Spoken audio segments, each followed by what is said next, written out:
Hi friends, today we will discuss about influence on instruction sets.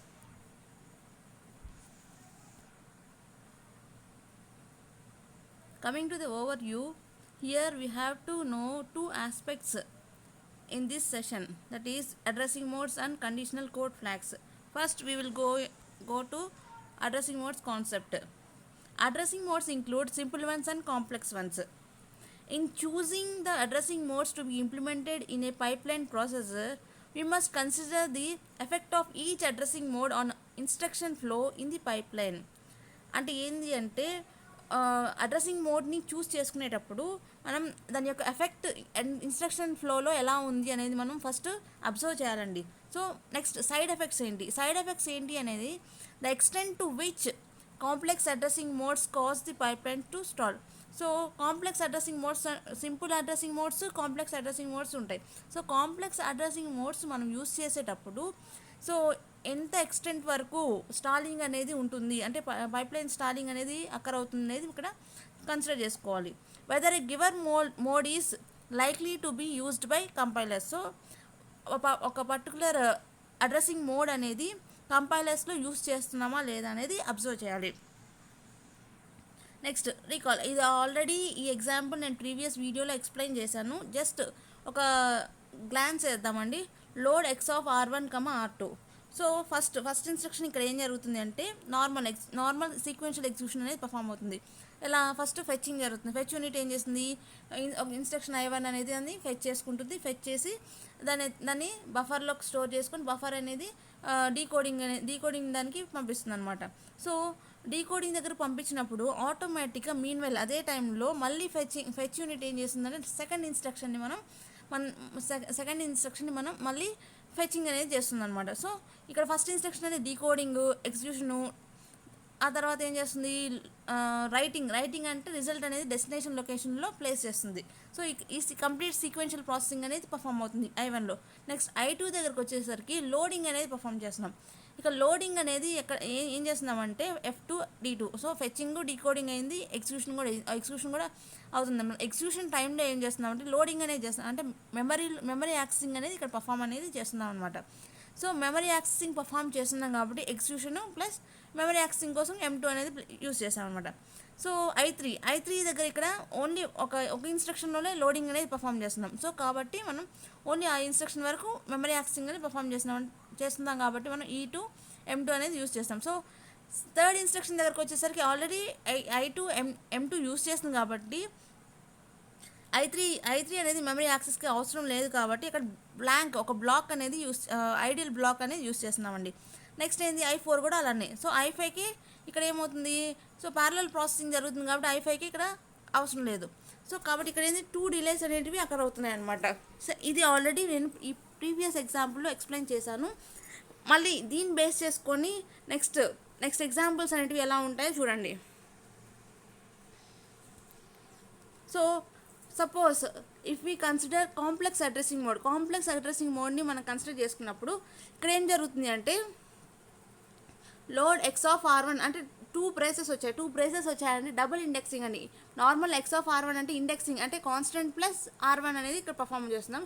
ఇక్కడ 2 prices వచ్చాయి కాబట్టి double indexing అనేది perform చేస్తున్నామండి. సో ఎక్స్ ఆఫ్ R1 అంటే X plus R1 ఒక result double times indexing అనేది perform అయిన తర్వాత ఆ రిజల్ట్ అనేది ఎక్కడ ప్లేస్ చేస్తామంటే R2లో ప్లేస్ చేస్తాం. అది మెయిన్ ఎయిమ్. లోడింగ్ అనేది ఇక్కడ పర్ఫామ్ చేస్తాం. సో బేస్డ్ ఆన్ ఈ లోడింగ్ ఇన్స్ట్రక్షన్ బేస్ చేసుకొని కింద డయాగ్రామ్లో ఎలా వర్కౌట్ అవుతుందో చూద్దామండి. ఇక్కడ ఏంది ఫస్ట్ లోడింగ్. సో లోడ్ చేసేటప్పుడు ఫస్ట్ ఫెచ్చింగ్ అనేది చేస్తామా. ఫెచ్చింగ్ అనేది కంప్లీట్ అయిన తర్వాత డీకోడింగ్ తర్వాత ఎగ్జిక్యూషన్ ప్రాసెస్లో మెమరీ యాక్సెసింగ్ అనేది పర్ఫామ్ చేస్తామండి. ఫస్ట్ ఏం చేస్తాము, ఫస్ట్ నార్మల్ ఇండెక్సింగ్ అంటే సింగిల్ ఇండెక్సింగ్ని తీసుకుంటాం. అది next double indexing, next triple. So ఎన్ని ఇండెక్సింగ్స్ అయితే ఉంటాయో అన్ని ఇండెక్సింగ్స్ని మనం ఇక్కడ పర్ఫామ్ చేస్తామండి. ఆఫ్టర్ పర్ఫామింగ్ అన్ని ట్రిపుల్ అయినా కానీ 4 టైమ్స్ అయినా ఎన్ని ఇండెక్సింగ్ అయినా అన్నీ ఒకే ఇన్స్ట్రక్షన్లోనే మెమరీ యాక్సెసింగ్ అనేది పర్ఫామ్ చేస్తున్నాం. ఆ మెమరీ యాక్సెసింగ్ పర్ఫామ్ చేసిన తర్వాత రైటింగ్ అనేది జరుగుతుంది. సో రిజల్ట్ అనేది ఏమవుతుంది, డెస్టినేషన్ లొకేషన్లో ప్లేస్ అవుతుంది అనమాట. అంటే R2లో ప్లేస్ అవుతుంది. సో వన్స్ R2లో ప్లేస్ అయిన తర్వాత మనం సపోజ్ R2 అనేది సోర్స్ ఆపరెంట్గా నెక్స్ట్ ఇన్స్ట్రక్షన్కి కన్సిడర్ చేసుకున్నాము అనుకోండి. సో R2ని మనం నెక్స్ట్ ఇన్స్ట్రక్షన్లో యూజ్ చేస్తున్నాం అనమాట. సో యూజ్ చేసినప్పుడు ఏం చేస్తున్నాం, ఫెచ్చింగ్ అనేది చేస్తున్నాం. అది సేమ్ ఫెచ్చింగ్ డీకోడింగ్ అనేది పర్ఫామ్ చేస్తాం. ఆఫ్టర్ ఫెచ్చింగ్ డీకోడింగ్ కంప్లీట్ అయిన తర్వాత ఏం చేస్తామంటే ఎగ్జిక్యూషన్ అనేది పర్ఫామ్ చేయాలి. సో ఎగ్జిక్యూషన్ పర్ఫామ్ చేయాలి అన్నప్పుడు ఆల్రెడీ అక్కడ ఏముంది, ప్రీవియస్ ఇన్స్ట్రక్షన్లో ఏం చేస్తున్నాము, మెమరీ యాక్సెసింగ్ అని మల్టిపుల్ టైమ్స్ చేసాం. సో అక్కడ ఉండే రిజల్టే మనం డైరెక్ట్గా ఫార్వర్డ్ ఎగ్జిక్యూషన్ స్టెప్లోకి ఫార్వర్డ్ చేసుకుంటున్నాం అనమాట. సో ఎగ్జిక్యూషన్ స్టెప్లోకి ఫార్వర్డ్ చేయడం వల్ల ఏమవుతుందంటే డిలేస్ అనేటివి రెడ్యూస్ అవుతాయి. సో అంటే ఐడియల్ పీరియడ్స్ అనేవి మనం కంప్లీట్గా మోస్ట్లీ చాలా వరకు రెడ్యూస్ చేసుకోవచ్చు అని చెప్తున్నాను అనమాట. సో దీనివల్ల ఈ ఫార్వర్డింగ్ వల్ల ఏమిటి, మనం we can reduce the delays. So ఇది ఓకే. ఈ కాంప్లెక్స్ అడ్రసింగ్ మోడ్ యూస్ చేసినప్పుడు ఈ విధంగా ఉంటుంది. సో అదే మనం సింపుల్ అడ్రసింగ్ మోడ్ని యూస్ చేసినప్పుడు ఎలా ఉంటుందని నెక్స్ట్ ఎగ్జాంపుల్లో చూద్దామండి. So this is simple addressing mode అండి. సింపుల్ అడ్రసింగ్ మోడ్ దగ్గరకు వచ్చేసరికి ఫస్ట్ యాడింగ్ అనేది చేస్తున్నాం. యాడింగ్ హ్యాష్ ఎక్స్ అంటే ఒక కాన్స్టెంట్ని R1లో యాడ్ చేస్తున్నాము. R1తో యాడ్ చేసిన తర్వాత ఏంది, ఆ రిజల్ట్ అనేది మళ్ళీ మనం R2లో ప్లేస్ చేస్తామండి. నెక్స్ట్ ఏంది, లోడ్. R2 యొక్క రిజల్ట్ మళ్ళీ R2లోకి మళ్ళీ లోడ్ చేస్తాం. మళ్ళీ అదే సేమ్ 2 స్టెప్స్గా కన్సిడర్ చేసుకుంటాం. ఫస్ట్ యాడింగ్ అనేది చూద్దాం. యాడ్ చేసినప్పుడు ఫెచ్చింగ్ డీకోడింగ్ చేస్తాం. నెక్స్ట్ ఏంది, మెమరీ యాక్సెస్ అనేది చేసుకుంటాం. అంటే X+R1 అనేది పర్ఫామ్ చేస్తున్నాం కాబట్టి సో అక్కడ X+R1 అనేది మెమరీ యాక్సెస్ నుంచి గ్యాదర్ చేసుకున్నాం అడ్రసింగ్ మోడ్ కాబట్టి. నెక్స్ట్ ఏమవుతుంది, రైట్ రిజల్ట్ అనేది డెస్టినేషన్ లొకేషన్ లైట్ చేస్తాం. నెక్స్ట్ లోడింగ్ అనేది పర్ఫామ్ చేస్తాం. లోడింగ్ పర్ఫామ్ చేసినప్పుడు ఆ రిజల్ట్ అనేది ఎక్కడ ప్లేస్ చేసాము, డెస్టినేషన్ లొకేషన్ అని చెప్పాను కదా, ఆ డెస్టినేషన్ లొకేషన్ ఏంటి, R2 అనమాట. సో అంటే X+R1 పర్ఫామ్ అయ్యి తర్వాత R2లో రిజల్ట్ అనేది ప్లేస్ అవుతుంది. ఇక్కడ మళ్ళీ మనం ఇక్కడ లోడ్ చేసేటప్పుడు R2ని యూస్ చేస్తాం. అంటే R2 అనేది సోర్స్ ఆపరెంట్గా కన్సిడర్ చేస్తాం అనమాట. సో కాబట్టి ఇక్కడ ఏమో చేస్తున్నాము, ఆల్రెడీ ఫార్వర్డింగ్ చేయడం వల్లే ఫార్వర్డ్ చేస్తున్నాం అనమాట. ఆల్రెడీ అక్కడ ఉన్న రిజల్ట్ అనేది దాన్ని మళ్ళీ మనం ఫార్వర్డింగ్ చేస్తున్నాం అనమాట. సో అలా ఒక్కొక్క దాన్ని అలా ఫార్వర్డ్ చేయడం వల్ల ఏమవుతుంది, డిలేస్ అనేటివి మనకు రెడ్యూస్ అవుతాయి.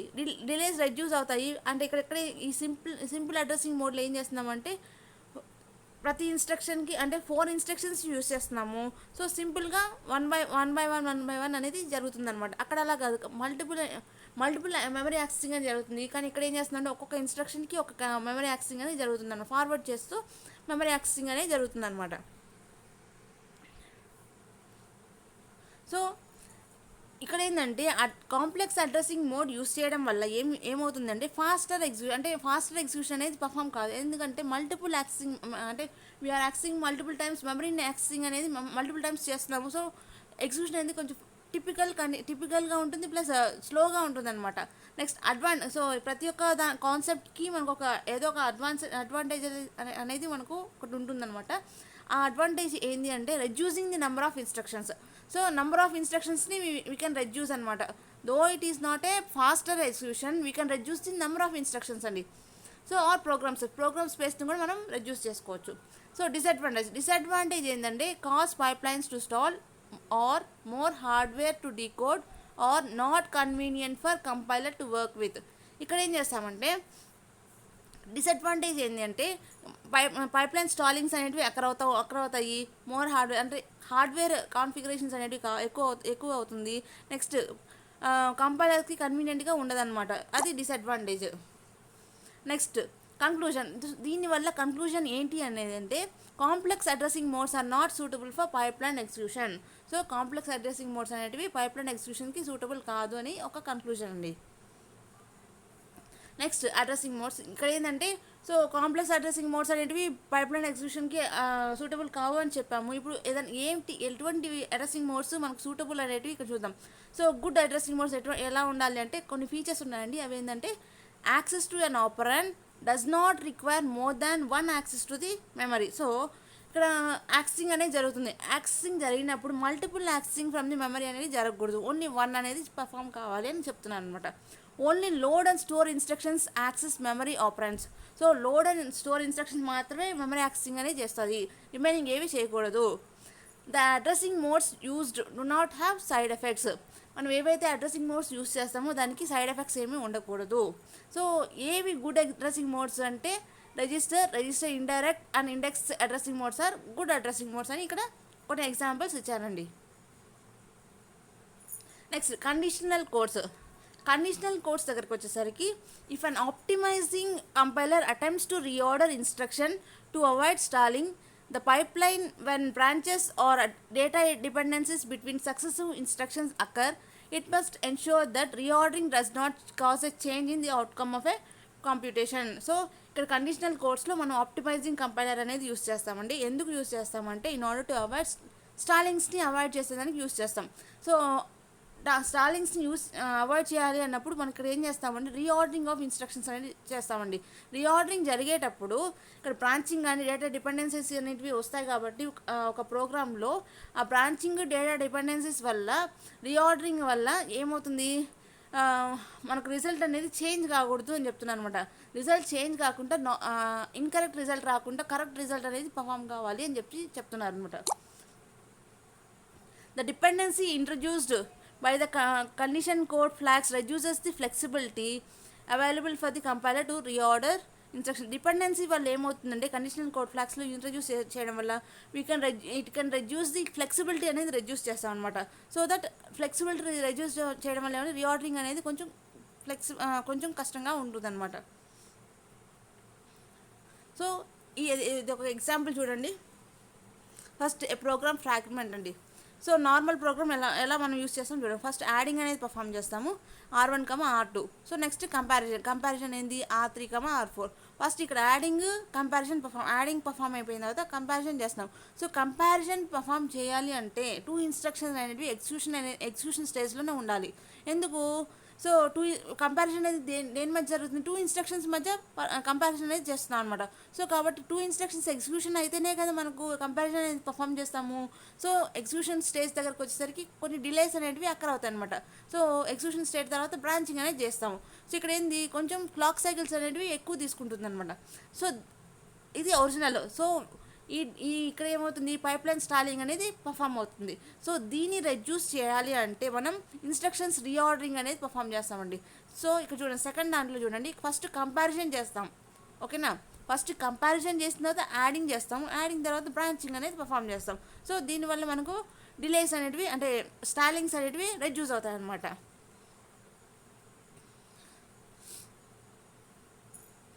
సో కండిషనల్ కోడ్స్ యూస్ చేయడం వల్ల 2 కంక్లూజన్స్ ఏంటి అనేది ఇక్కడ మనం చూద్దామండి.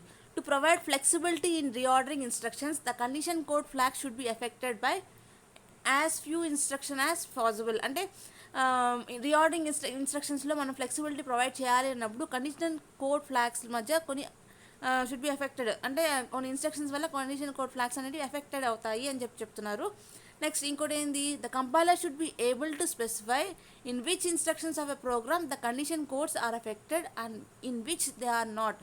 అంటే ఇక్కడ ఏంటంటే కంపైలర్ ఏం చేయాలంటే స్పెసిఫై చేయాలన్నమాట.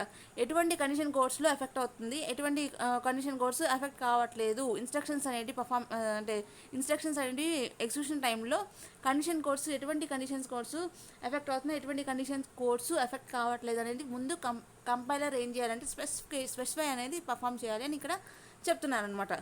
So this is the completion of the influence on instruction sets concept. Thank you so much friends.